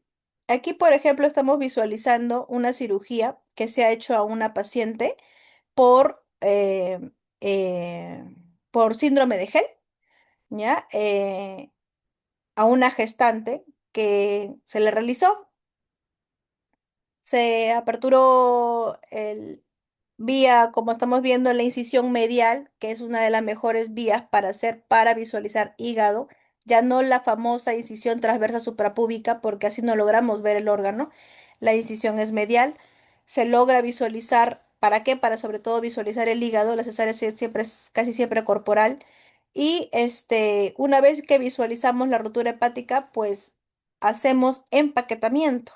Es decir, colocamos las gasitas alrededor del hígado, como estamos viendo acá, lo empaquetamos, no según técnica, porque si no lo empaquetamos bien, va a seguir sangrando el hígado y aquí nos ponemos a rezar, porque no podemos hacer nada más. Muchas veces de las pacientes que vienen con ruptura hepática terminan en muerte materna, la gran mayoría de ellas, porque es una complicación muy, muy, muy fatal del síndrome de Gel, de la preeclampsia severa o llámese de manera general del estado hipertensivo del embarazo. La ruptura hepática es muy, muy, muy, muy mortal. Entonces, lo que ahí hemos observado, como les mencioné, es un empaquetamiento de una ruptura hepática, que es una de las complicaciones del síndrome de Gel. Antes para. Entonces, ¿qué vamos a hacer en el manejo de síndrome de Gel y de la eclampsia? Acá como estamos observando, la eclampsia, que son las convulsiones tónico-clónicas generales, hacemos obviamente una estabilización materna inmediata, colocamos una vía, inmediatamente colocamos sulfato de magnesio como anticonvulsivante de elección, ya les dije, no diazepam, sulfato de magnesio y culminamos el embarazo. Inmediatamente lo culminamos. Obviamente vamos a estabilizar a la paciente, pero lo culminamos inmediatamente. Síndrome de Hell, ¿qué hago entre el síndrome de Hell? Que voy a observar hemólisis, elevación de las enzimas hepáticas y plaquetopenia. Va a haber riesgo de hematoma subcapsular hepático, como mencionamos, y el parto está indicando independientemente de la edad gestacional. Es decir, también culminamos el embarazo independientemente de la edad gestacional. Eclampsia y síndrome de Hell, terminamos el embarazo en pocas palabras. Activamos clave azul y culminamos el embarazo. Cosa muy distinta como hemos visto que es el manejo de la preeclampsia sin criterio de severidad y de la preeclampsia con criterio de severidad, ¿no? Hemos visto todo eso. Entonces, aquí terminamos el embarazo independientemente de la edad gestacional. Por favor, no quiero verlos responder cuando presente un caso clínico en su examen y ustedes hagan el diagnóstico de síndrome de Hell y pongan maduración pulmonar y en 48 horas después de la maduración culminar el embarazo por cesárea. Para eso ya su paciente se va a ver complicado, haber tenido una rotura hepática, haber fallecido. Entonces, no. Se diagnostica el síndrome de Hell e inmediatamente se culmina el embarazo. Igual con la eclampsia. Paciente viene con convulsión, se aplica sulfato de magnesio y se culmina el embarazo. Ese es el tratamiento en gel y eclampsia. ¿Ya? Terminar el embarazo inmediatamente, obviamente previa estabilización materna, pero independientemente de la edad gestacional. La famosísima clave azul, que es la que ustedes van a ver cuando sean internos, que es la que van a hacer cuando ustedes sean serumistas y presentan un cuadro eh, de paciente con preeclampsia con criterio de severidad o eclampsia. La famosísima clave azul es administración de sulfato de magnesio. Se administra 5 ampollas de 10 miligramos al 20%, ¿ya? De sulfato de magnesio con cloruro de sodio al 9 por mil. Lo que vamos a hacer es pasar 400 cc en un tiempo de 20 minutos. Posteriormente a 30 gotas por minuto, que equivale a 100 cc por hora, hasta llegar al establecimiento de salud del tercer nivel. Esto es por qué se dice el tercer nivel, porque esta clave azul se debe manejar en un hospital, pero nosotros hacemos lo inicial, como se dice. Si estamos en un centro de salud, hacemos lo inicial para que la continuación sea en el hospital. En los establecimientos de salud que contemos con Volutrol, porque esto es cuando no contamos con Volutrol. Si contamos con Volutrol va a ser un poco más distinto, ¿no? Vamos a administrar 5 ampollas al 10% perdón, 10 mililitros al 20% de fosfato de magnesio, 50 mililitros de cloruro de sodio, 9 por mil, pasamos 40 cc en 20 minutos y posteriormente a 10 microgotas por minuto, equivalente a 10 cc por hora. Todos los manejos son distintos cuando es con Volutrol o cuando es con frasco directamente. Y acá, como ven, paralelamente instauraremos en el miembro superior contralateral otra vía adicional para una buena hidratación con cloruro de sodio, 500 mililitros en 20 minutos y continuamos con una vía permeable. ¿Qué más hacemos? Colocamos sonda Foley para control de diuresis. ¿Por qué? El sulfato de magnesio, si no lo administramos como debe ser, nos puede traer consecuencias como intoxicación por sulfato de magnesio. Entonces, doctora, yo debo vigilar mis signos de intoxicación, obviamente. Una vez que ya la paciente está con administración de clave azul, tengo que monitorizar mis reflejos. Los reflejos deben estar presentes. ¿Qué otra cosa? Para eso colocamos sonda Foley, para monitorizar diuresis, el cual debe ser mayor a 30 cc por hora. Si no es esto, si comienza a tener menos de esto, hay que suspender el sulfato. La frecuencia respiratoria debe ser mayor a 14, frecuencia cardíaca mayor a 60, ¿no? Hay que medir saturación de oxígeno y las funciones de controles vitales deben ser hechas en hoja aparte y la infusión de la clave azul es durante 24 horas. No es solamente un ratito, no es solamente 2 horas, no es solamente 4 horas, es 24 horas, ¿ya? La infusión. Doctora, pero si yo debo de esperar la infusión de 24 horas para terminar el embarazo, no. Si es que, por ejemplo, se tratase de una eclampsia, le voy administrando mi dosis de ataque antes de mi mantenimiento y la voy operando, ¿no? Voy sacando el bebé, haciendo todo, mientras le voy administrando sulfato de magnesio hasta por 24 horas. Eso debe ser el manejo en clave azul, ¿ya? Y si no, voy a sacar a mi bebé todavía porque está estable, porque como les dije, la clave azul se maneja en también preeclampsia con criterio de severidad, en donde hacemos conducta expectante, pues le hacemos su control, como se dice, su infusión hasta 24 horas.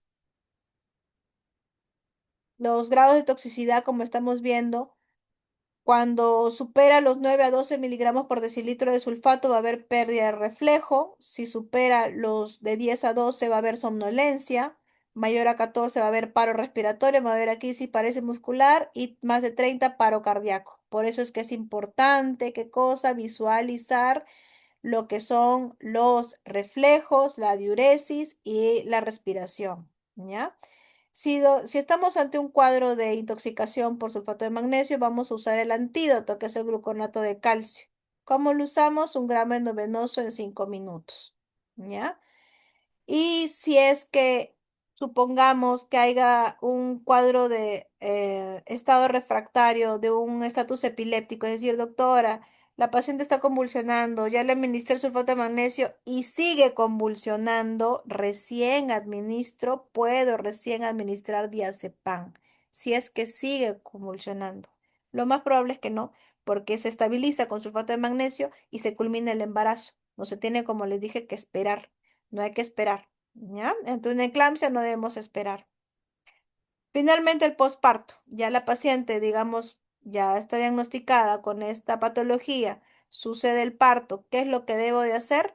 Tenemos que monitorizar su presión arterial por al menos 72 horas hospitalarias, es decir, 3 días, al menos 3 días. El control tiene que ser a los 7 días post alta y el ajuste de la medicación va a depender bastante de ante qué cuadro hayamos estado, ¿ya? Porque hay pacientes que simplemente terminando el embarazo, ahí la presión se controla, como hay pacientes que no. Cuando la presión no se controla después del parto, tenemos que hacer una medicación, ¿no? Y ahí eso nos vamos a apoyar de cardiología para saber si la medicación va a ser con nifedipino, va a ser con metildopa o va a ser con cualquier otro antihipertensivo, ya que no tenemos bebé. Ya que no tenemos bebé, podemos usar algún otro tipo de antihipertensivo, ¿no? No vamos a apoyar de cardiología. No olvidar que la preeclampsia es un factor de riesgo ¿para qué? Para que la paciente desarrolle hipertensión crónica, que desarrolle enfermedad coronaria, que desarrolle accidentes cerebrovasculares o falla renal, ¿no? Por lo tanto, la paciente tiene que, ¿qué cosa? Tener seguimiento por cardiología. Toda paciente con diagnóstico de preeclampsia o de eclampsia o de síndrome de HELP o cualquier complicación que haya tenido debe de tener un control por cardiología, finalmente. ¿Para qué? Para ver si la paciente no presenta ninguna de estas complicaciones. ¿Ya? Entonces, en resumen, aquí les he hecho un pequeño resumen para que puedan tenerlo en cuenta y puedan hacer sus diagnósticos cuando se les presente un caso clínico. La hipertensión gestacional, presencia de presión arterial mayor o igual a 140/90 en una gestante pasada las 20 semanas sin presencia de proteinuria ni daño de órgano blanco y que se resuelve hasta antes del puerperio. La hipertensión crónica es la presencia de presión arterial mayor o igual a 140/90 en una gestante antes de las 20 semanas. La hipertensión crónica con preeclampsia sobreagregada es aquella paciente con antecedente de hipertensión crónica que posterior a las 20 semanas desarrolla preeclampsia. La preeclampsia, como definición, presión igual mayor a 140/90, gestante aparte de 20 semanas hasta las 6 semanas de puerperio, se acompaña de proteinuria o alguna difusión de órganos blancos.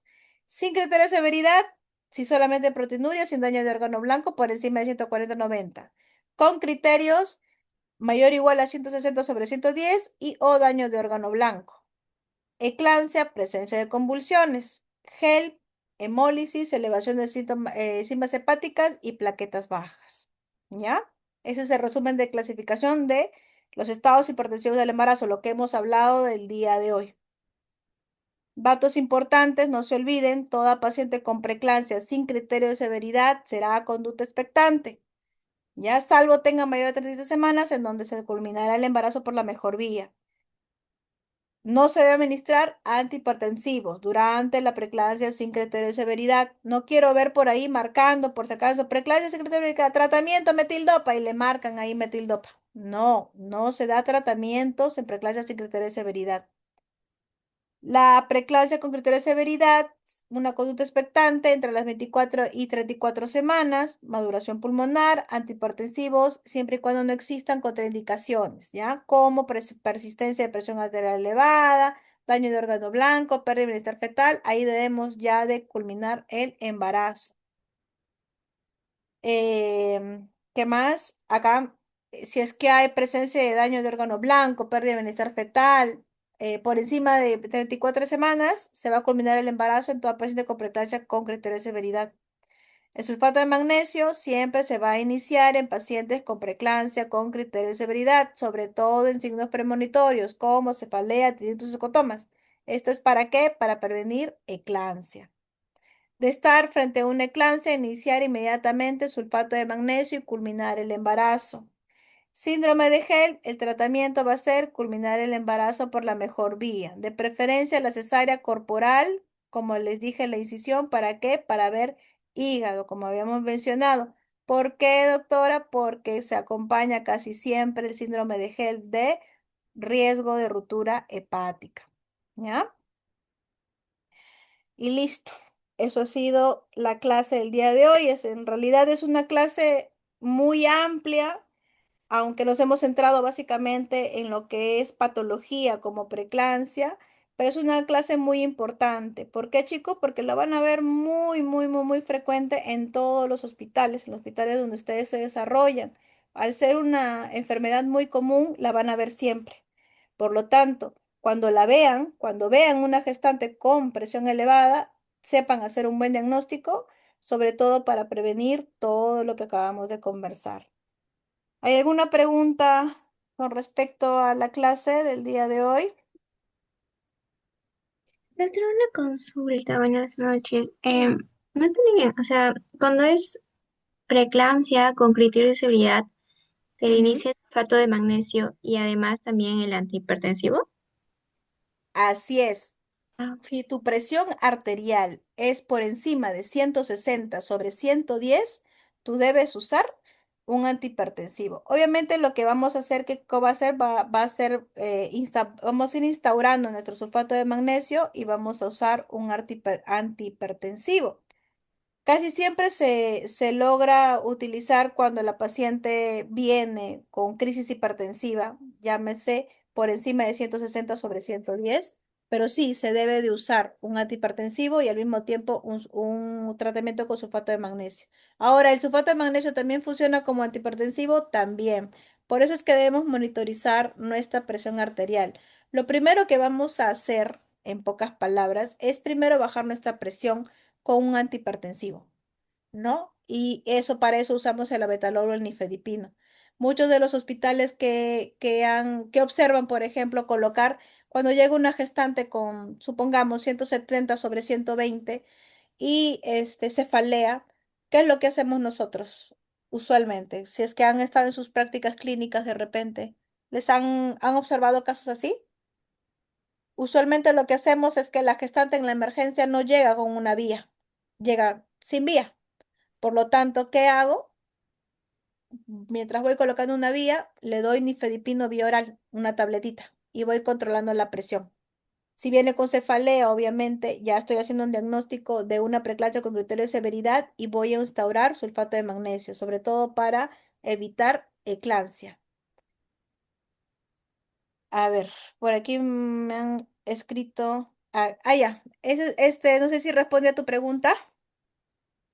sí, doctora, gracias. Ujú, ya, obviamente tenemos chicos que monitorizar la presión arterial. Ojo, si es que la presión arterial ya ha bajado, la infusión de sulfato de magnesio todavía debe mantenerse. Sí, usualmente se mantiene hasta por 24 horas, salvo haga algún signo de intoxicación por sulfato de magnesio. Hay que monitorizar la presión. ¿Por qué? Porque supuestamente la presión ya debe de bajar. Y el manejo de culminar el embarazo, como dije, va a depender mucho de la estabilización materna, fetal o de las condiciones que yo tenga. A ver, acá dice, doctora, buenas noches. Disculpe, el caso de código azul solo dura 24, posteriormente se debe terminar la gestación. Eso depende de, como mencioné, porque si estamos suponiendo que vas a usar código azul, estás suponiendo que has hecho un diagnóstico de una preeclampsia con criterio de severidad. Y ya hemos dicho que la culminación de gestación, cuando hay una preeclampsia con criterio de severidad, va a depender de la edad gestacional, de la estabilización de mi paciente o de mi bebé para ver cuál de ellos. Si es, por ejemplo, si se debe terminar la gestación, se debe terminar la gestación siempre y cuando supere las 34 semanas o siempre y cuando haya alguna alteración a nivel materno que no me permita hacer mi conducta expectante o alguna alteración fetal que no me permita hacer mi conducta expectante. No sé si respondí a esa pregunta. ¿Hay alguna otra? ¿Alguna duda durante la exposición, las clases? Yo usualmente no les hago su repaso de lo que es estados hipertensivos del embarazo, creo que lo hace otro médico, pero sí hay algunas preguntas o casos clínicos que a veces se presentan.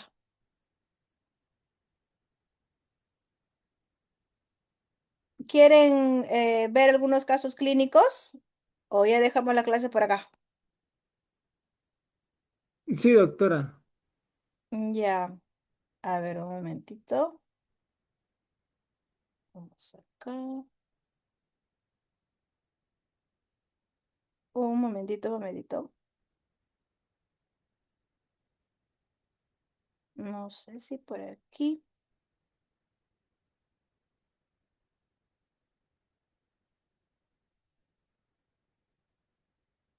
A ver.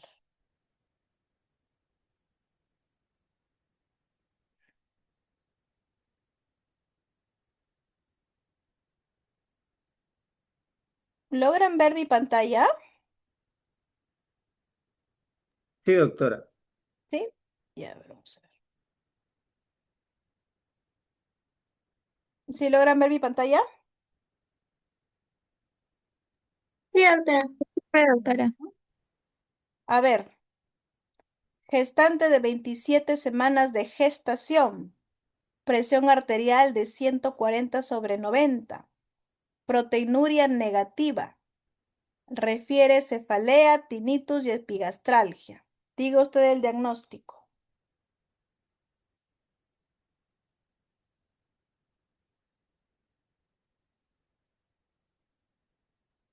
¿Cuál creen que es el diagnóstico?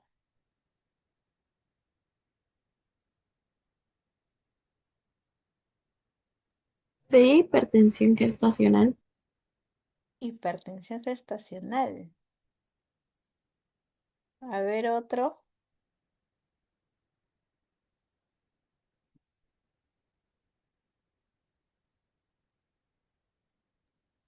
Preeclampsia con criterios de severidad. ¿Quiénes más dan por la D? Yo también digo lo mismo, doctora, por los síntomas premonitorios. Claro, ¿no? ¿Qué hablamos también cuando dijimos con preeclampsia con criterio de severidad, que era IO, ¿no? IO, que presente alguna alteración de disfunción materna. Cefaleas, tinnitus y epigastral, que nos está diciendo que la paciente probablemente está teniendo riesgo de eclampsia o riesgo de ruptura hepática, a pesar de tener una presión de 140/90. Ojo, chicos, ya no se olviden. No solamente en una preeclampsia con criterio de severidad podemos tomarnos en cuenta de la presión de 160/110, sino también de alteraciones, ¿no? De alteraciones como hemos mencionado.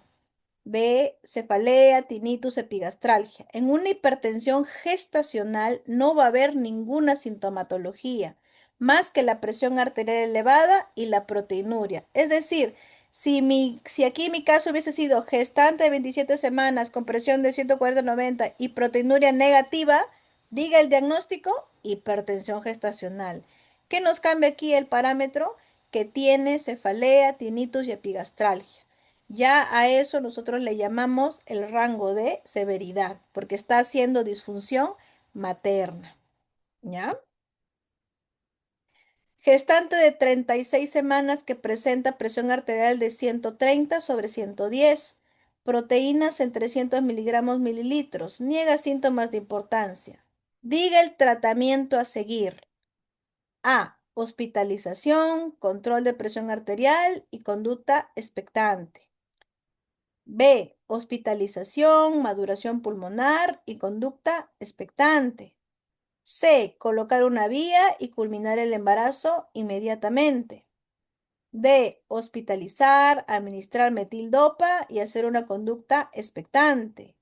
E. Colocar una vía, hacer maduración pulmonar y programar para una cesárea electiva. Para comenzar, tienen que hacer el diagnóstico. Una vez que ya han hecho el diagnóstico, recién van a poder responder su pregunta.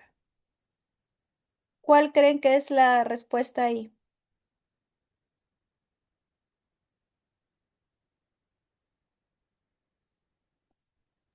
La D. La D. ¿De dado? Ajá. Doctora, sería la B, ¿La B de burro? sí, de burro. Ujú. ¿Vas a hacerle maduración pulmonar a una gestante de 36 semanas? La C, doctora, la C. Después la D de dado. ¿Vas a administrar metildopa a una gestante de 36 semanas? ¿Qué dije sobre metildopa? El metildopa es un antihipertensivo de mantenimiento, ni siquiera es de uno de acción rápida. Para comenzar voy a hacer mi diagnóstico. ¿Cuál es el diagnóstico? Preeclampsia sin criterios de severidad. Sin criterios. ¿Por qué sin criterios? Sí tiene criterio, doctora, la diastólica está 110. Así es, chicos. Ya les dije, no solamente van de la mano los dos juntitos, pueden ir separados. La sistólica está normal, 130, pero la diastólica está en 110. Por lo tanto, ya con 110 y proteína positiva, a pesar que no me tenga síntomas, es preeclampsia con criterio de severidad. Toda paciente con preeclampsia con criterio de severidad que supera las 34 semanas, ¿qué debe hacer? Terminar el embarazo. Ya maduró sus pulmones, tiene 36, chicos. Entonces, ¿voy a hospitalizar, hacerle control y control expectante? No, ya tiene más de 34, ya maduró pulmones. Hospitalización, maduración pulmonar, no, ya maduró pulmones, 36 semanas. Hospitalizar, administrar metildopa, desde que menciona metildopa ya está muy mal, porque metildopa es un medicamento antihipertensivo de mantenimiento y eso no se usa.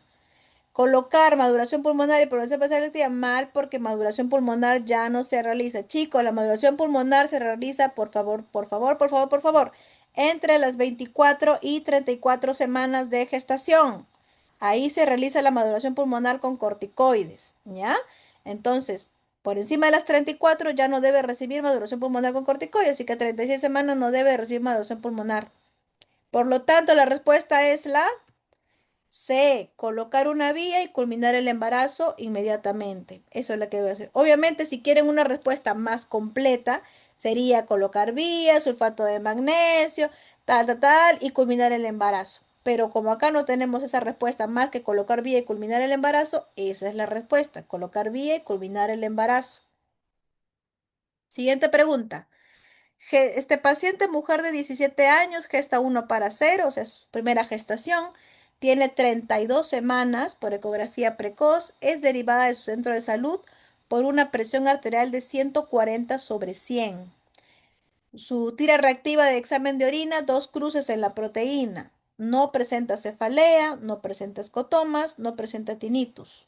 En relación al manejo, señale la respuesta correcta.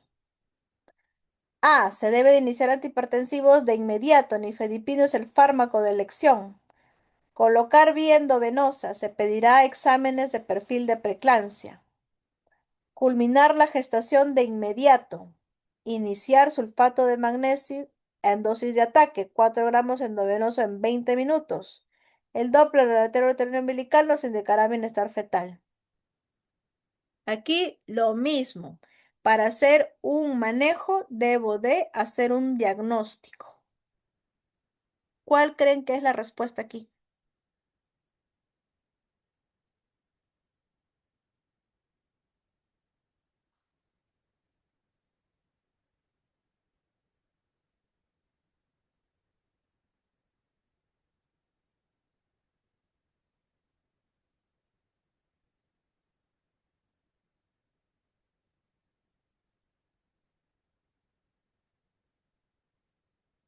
¿Están presentes? Sería preeclampsia sin criterios de severidad. ¿Y cuál sería la respuesta? La B, doctora. La B. Así es. Aquí el diagnóstico es preeclampsia sin criterios de severidad. No se olviden que la preeclampsia sin criterio de severidad viene con presión arterial mayor o igual a 140/90, pero menor a 160/10, con ausencia de alguno de los síntomas como cefalea, escotoma, tinnitus y presencia de proteinuria positiva. ¿Ya? Entonces, este diagnóstico es preeclampsia sin criterio de severidad. Como tiene 32 semanas, ¿qué dijimos con respecto a la preeclampsia sin criterio de severidad? Que la conducta debe ser expectante antes de las 37 semanas. ¿Qué más dijimos? Que no debemos administrar antihipertensivos. Entonces, ¿se deben iniciar antihipertensivos? No. ¿Debemos combinar la gestación de inmediato? No. ¿Debemos administrar sulfato de magnesio? No, porque no se trata de una preeclampsia con criterio de severidad. El Doppler arterial umbilical circular vegetal, eso no tiene ningún dato relevante aquí. ¿Qué es lo que debemos hacer? Colocar una vía y pedir exámenes de perfil de preeclampsia. ¿Por qué debo pedir exámenes, doctora? Porque si en esos exámenes me sale plaquetopenia, me sale creatinina mayor a 1,1, me sale alguna disfunción, digamos, de perfil, pues ya se convierte en criterio de severidad o se convierte en una otra patología, ¿no? Entonces, o HELP de repente, porque a veces puede pasar. Entonces, yo debo de hacer una conducta expectante. Pido, coloco su vía y pido sus exámenes de perfil de preeclampsia y luego la revalúo. Eso debe ser la respuesta aquí. ¿Ya? A ver otra. Y aquí van dos todavía, dos. Porque eso suelo hacer yo, disculpen. Yo soy la que va a hacerle sus preguntas de estados hipertensivos del embarazo en el examen. Y muchas veces colocan hasta 4 preguntas de mi clase. Entonces yo suelo hacer preguntas así. Las que están visualizándose o ya las he hecho yo en los otros exámenes. Entonces hay que estar atentos también a estas preguntitas si ustedes quieren. Gestante derivada de su centro de salud.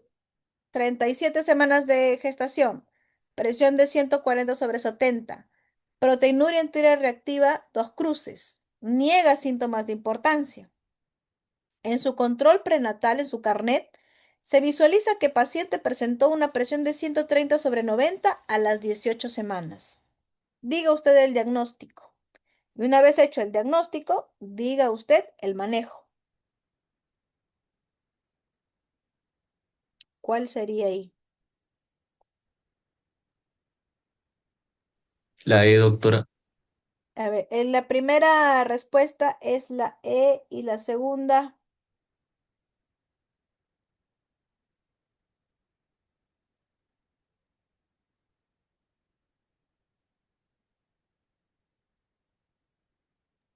La A. La segunda, la A. la A. ¿Qué dice el resto?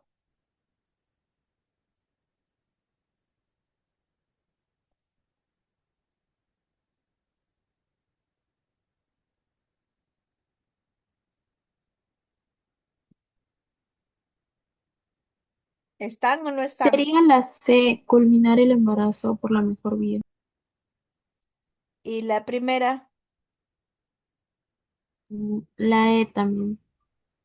ya. Entonces vamos a hacer el diagnóstico, ¿no? Porque si no hacemos un mal diagnóstico, hacemos un mal manejo, por así decirlo. Acá nos volamos dos respuestas si no hacemos bien. Entonces, la gestante dice 37 semanas. 37 semanas es una gestación a término por si acaso. Presión de 140/70 con proteinuria 2 positivas y no hay signos de importancia. Al parecer parece ser una preeclampsia sin criterios, ¿no? Pero hay un dato importante, que a las 18 semanas la paciente tenía la presión elevada, es decir, la paciente ya tenía un diagnóstico de una hipertensión crónica, ¿no? ¿Qué está sucediendo? Se le está sobreagregando una preeclampsia. Por lo tanto, la primera respuesta es hipertensión arterial crónica más preeclampsia sobreagregada. Eso tiene la paciente actualmente. ¿Cómo la voy a manejar? A ver, tiene 37 semanas, tiene proteinuria positiva y no tiene ningún síntoma de importancia. Entonces, la paciente es una paciente con preeclampsia aparentemente sin criterios hasta el momento. ¿Qué es lo que debo hacer? Pues ya superó las 37 semanas, por lo tanto, debo culminar el embarazo por la mejor vía. No voy a hacer unas conductas expectantes, porque ya hablamos que pasadas las 37 semanas en una que no tiene criterios, debo de hacer debo de culminar el embarazo, ¿ya? Entonces, ¿qué vamos a hacer? Culminar el embarazo por la mejor vía. Tiene 37 semanas, chicos, ya está a término el bebé, ¿ya? No olvidar eso. A ver, siguiente pregunta. Gestante de 26 semanas, con presión de 140/90, proteína 2 cruces en tira reactiva, que presenta una hemoglobina en 10, una bilirrubina en 2 y unas plaquetas en 99.000. ¿Cuál es el manejo? Ya esto es facilita. Pregunta regalada. ¿Cuál es el manejo?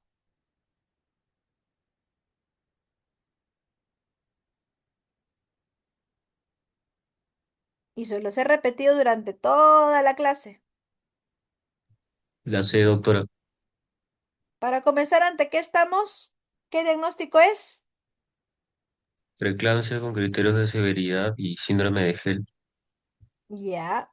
que en realidad es a secas, síndrome de Hell, porque ya tiene los tres parámetros, hemólisis, alteración hepática y plaquetopenia. Así que el diagnóstico es síndrome de Hell. ¿Y qué se hace en un síndrome de Hell?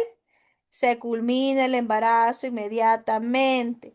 Así tenga 26 semanas, se culmina el embarazo. Nada que conducta expectante, nada que maduración y conducta expectante. Desde ahí nomás conducta expectante lo tachan, ya ahí se vuelan tres respuestas.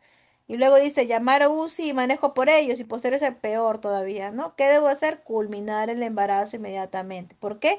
Porque se trata de un síndrome de HELP. Eclampsia y HELP es igual a terminar el embarazo inmediatamente. ¿Ya? Gestante de 36 semanas con feto único con diagnóstico de síndrome de HELP. ¿Cuál es el tratamiento?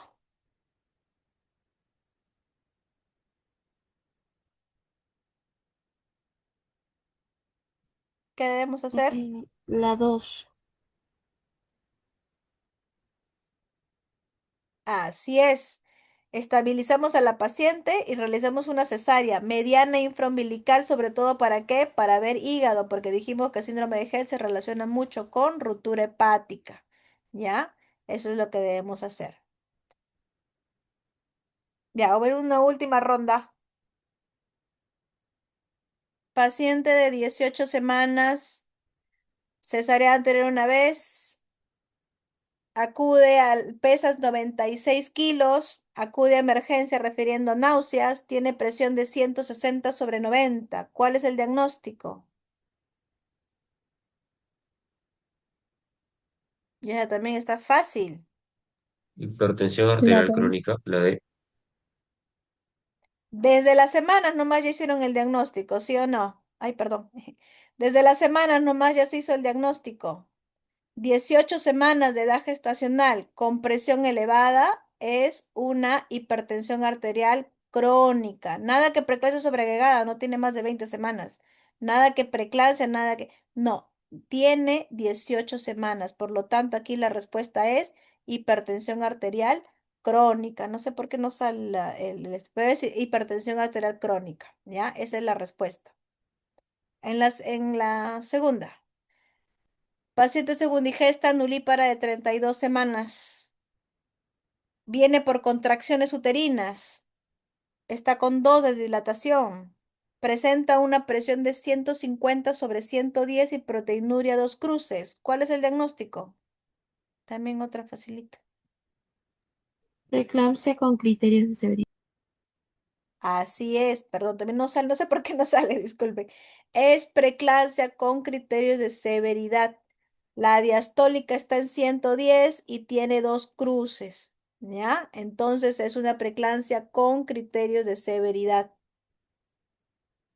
Siguiente, primigesta de 29 semanas, acude por cefalea. Se le encuentra una presión de 145/100, dolor en hipocondrio derecho. En los exámenes hay hemoglobina en 9, plaquetas en 89.000, TGO en 280, TGP en 180, DHL en 650. ¿Cuál es el diagnóstico y manejo? También te facilitas. La Ya B. me facilitas. La B. Síndrome de Así es un síndrome de HELP, porque ya tiene toda la alteración y lo que tenemos que hacer es combinar en varias de las semanas, ya no me importan ahí, ya hice mi diagnóstico. Entonces, es síndrome de HELP, la B, síndrome de HELP y culminar el embarazo. Primigesta de 36 semanas por FUR, eh, se le encuentra edema en miembros inferiores. Tiene una presión de 150/100, una proteinuria en 60 y en el carné de control prenatal en su primer trimestre presentó 140/90. ¿Qué diagnóstico es? Me facilita también esas preguntas. La C, doctora. La C, doctora. Así es, la número C, hipertensión arterial crónica, porque en su primer trimestre tuvo presión alta y se le está sobreagregando una preeclampsia actualmente porque tiene presión elevada más proteinuria positiva. La C, hipertensión arterial crónica más preeclampsia sobreagregada. Puérpera de cesárea, motivo de la cesárea, un feto en transverso. Acude a la emergencia 3 días después de haber sido dada de alta, refiriendo una presión de 145/80 en su casa. Al examen físico se le encuentra 140/90. ¿Ya? No hay reflejos osteotendidos incrementados, hay edema en miembros inferiores, una cruz. Niega otro síntoma durante su hospitalización. Sus presiones estaban entre 130, 80 y 140/90. Recolecta una proteinuria en 24 horas con resultado de 190 miligramos por decilitro. La paciente actualmente se encuentra sintomática. ¿Cuál es el diagnóstico?